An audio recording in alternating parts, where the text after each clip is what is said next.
What kind of things are you seeing around the globe that say, you know what, we really need to focus on these things? Well, we're nearing the very end of the globalization era. And by nearing the very end, I mean like this year and next year. The global population structure of greater numbers and greater consumption had turned inside out 30, 40 years ago. And now we're reaching the point where we just run out of consumers and we run out of investors. So we know everything from the capital structure to investment build outs to the sort of infrastructure and industrial plant we need is going to change just because of that. But if you break down the global system, then everything the United States has done to promote global peace since the 1940s also goes away, which means the idea that you can source products from a far-flung supply chain in a different continent, that just stops. So in most of the world, there's too much stuff built for what we need.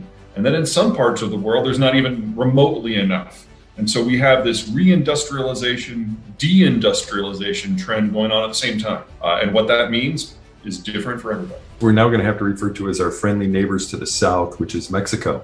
The opportunity, I guess, to ramp up manufacturing there as an attempt to kind of fill our supply chain. So what's driving it's pretty straightforward. The United States created the global order to fight the Cold War. And when you impose peace on the entire planet, geographies that normally couldn't develop and couldn't play suddenly can. And honestly, that's the China story. We changed their strategic environment. We allowed them to unify. We ended the European wars of predation.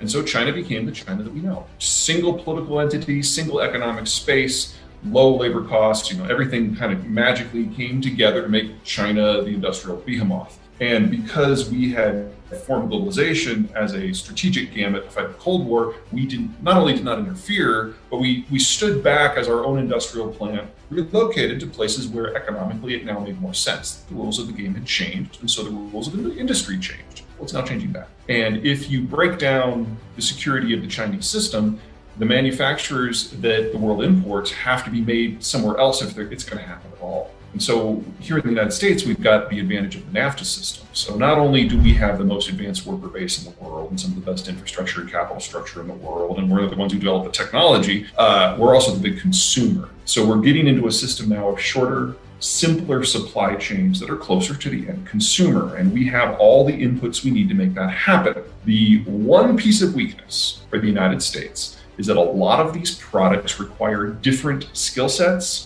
and different labor quality for different components.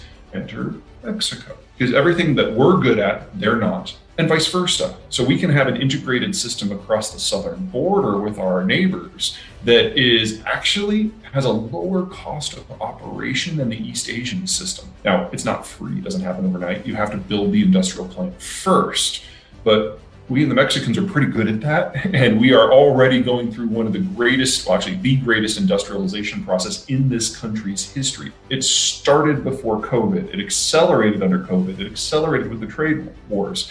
And now with new policies out of the Biden administration, it's even picking up more steam. So in general, are we prepared for that? No, of course not. No, Americans are horrible at planning. I don't mean to suggest that this is a straight line from A to B. We're already seeing the greatest inflation in this country since at least the 80s. That will increase this year, in addition, of course, to what the Fed is doing in the $2 trillion stimulus program out of the federal government. And if Biden gets his way with his $3 trillion infrastructure plan, that will only add more fuel to the fire.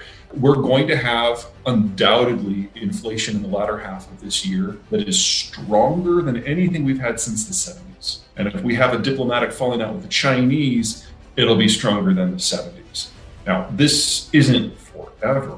This is just while we build out the housing stock and the industrial plant. That you only have to do once. So if you fast forward a year and a half, 2 years, I think this will be behind us.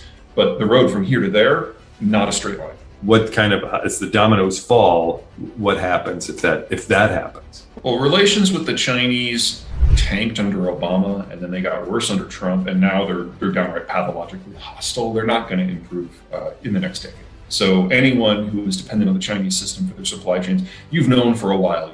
And for people who have delayed thinking things are getting better, that was honestly just wishful thinking, and now you're going to pay the price for that. But with the Olympics, if there is a boycott, every American company that sponsored the Olympics then has to pull out so that they're not sponsoring the genocide games. which means if you're a non-sponsor, or if you're a sponsor, you can pretty much write off any of your supply chain that happens to be in the PRC, because the Chinese won't tolerate that kind of betrayal in their mind. And then if you're a non-sponsor and you still depend on a supply chains from China, you have to convince your customers, your investors, your friends, your family that, yeah, it's okay that I'm sponsoring the genocide game. It's just bad if Nike's doing it. Yeah. That's a hard sell.